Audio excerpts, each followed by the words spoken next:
माझं नाव सुनील कस्तुरे, कुंभार गल्ली बेगमपुरा. पारंपरिक व्यवसाय आमचा. पिढ्यानपिढ्या हेच आमचं चालू आहे. तर नवीन पिढी पूर्ण याच्यामध्ये POP, plaster of Paris, Ganpati ते तयार करतात. बाकीचे आता हळूहळू दुसरे तयार होऊ लागले. माती भेटतच नाही आता. माती आम्हाला ट्रॅक्टरने आणावं लागते. ते काही बैलगाडीने आणत होते. 300 रुपये 200 रुपये गाडी येत होती. आता ते ट्रॅक्टरने आणतं ते 4,000 रुपये 5,000 रुपये ट्रॅक्टर येते. आणि हे इंधन बी 4,000 रुपयेच इंधन येते. म्हणजे 4 महिने काम बंद राहतं पावसाळ्यात आम्ही काम करीत नाही. पावसाळ्यात आमचं मग ते गणपतीचं काम चालू होऊन जातं.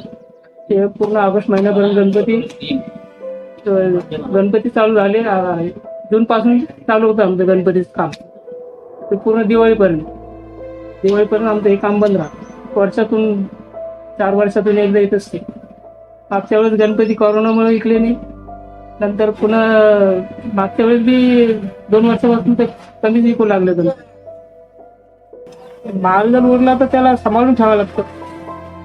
एक वर्ष माल सांभाळून ठेवावं लागतं. 1 वर्षानंतर जेव्हा जसं गिऱ्हाईक आलं तसं एक दोन मग ते सेल होतं. म्हणजे गिऱ्हाईक ठरलेलं राहतं आमचं. आणि सीझनवारी आहे. आता ते बाजारपेठा ते बंद झालं ना. बाजार जागाच नाही आम्हाला बसायला. गुरुवारच्या बाजार, रविवारच्या बाजारमध्ये आम्हाला बसायला जागाच नाही त्याची. कारण ते डॉक्टर लोकांनी सुद्धा सांगितलं बा फ्रीजचं पाणी तुम्ही कमी वापरात घ्या. जेवढं माठाचं पाणी पितात तेवढं तुमच्या आरोग्याला चांगले आहे.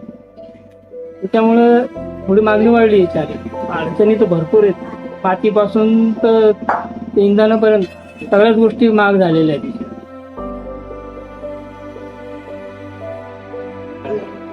मी 7वी पासून सुरुवात केलेली आहे. 7वी असताना सुरुवात केली शिकायची. जसा आपला आईमध्ये जीव असतो तसंच आमचा मातीमध्ये जीव आहे. जेवढा आपण आईला जीव लावतो तेवढंच याला जीव लावावा लागतो. तेव्हा ती पूर्ण तयार एक जीव होती. ती लोकांना मॉलबद्दल आकर्षण झालेले आहे. त्याची किंमत किती असू द्या ती घेणारच. साधारण केळी आपल्याला बाजारामध्ये आपण 40 रुपयाने घेतली, तीच मॉलमध्ये तुम्हाला 80 रुपयाने तुम्ही घेत असतील. काय घेतात? ती किंमत लोकांना खरी वाटते. साधारण आपण घर बसल्या एखादं टोपले देऊन बसलो तर त्याला किंमत नाही. काही तरुण पिढी ना नुसतं मोबाईलमुळे वेळी झालेली.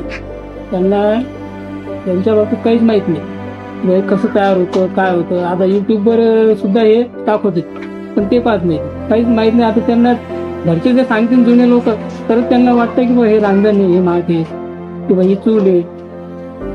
त्यांना हे काहीच माहीत नाही. लोन तर भेटतच नाही. मग असंच लोकांकडून उसने पैसे घेऊन आपलं थोडं भागून घ्यावं लागतं. आपला जेव्हा व्यवसाय चालू होईल तेव्हा परत करून टाकायचे. पावसाळ्यात दिवसात काम बंद राहतं. नुसतं ते म्हणजे एक तर घरात बसून खावं लागतं, नाही तर मग बाहेर कुठेतरी कामाला जावं लागतं.